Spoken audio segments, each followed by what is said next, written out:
Hello बच्चों, let's read the question which says that the triangular bone scapula is found on।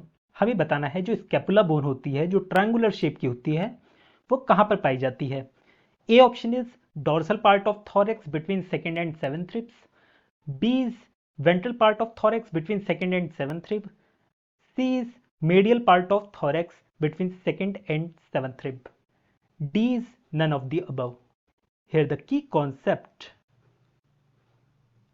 for this question is pectoral गिrdle।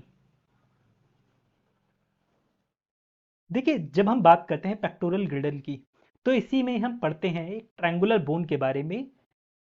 यहां पर आप देखिए diagram में ये जो बोन है,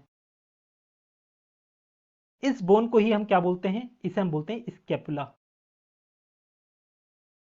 ये ट्रायंगुलर शेप की होती है और ये कहां लाई करती है, ये हो गया फ्रंट पार्ट और यहां पर देखोगे पीछे पीठ वाला हिस्से में वहां से ये दिखती है। तो ये कहां पर लाई कर रहा है, डोर्सल पोर्शन में लाई कर रहा है। डोर्सल, डोर्सल बेसिकली बैक को बोलते हैं, पीछे वाले हिस्से को।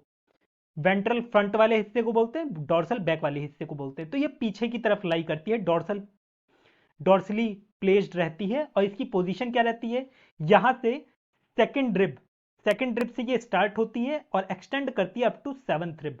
तो ये सेकंड से लेकर सेवंथ रिब तक लाई करती है। तो यहां से हम इसका आंसर कर सकते हैं option A, that is dorsal part of thorax between second and seventh rib पे ये लाई करती है।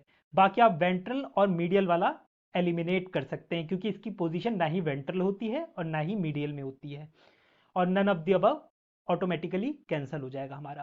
तो यहां से हमारा आंसर हो जाता है option A. I hope you understood it well. Best of luck.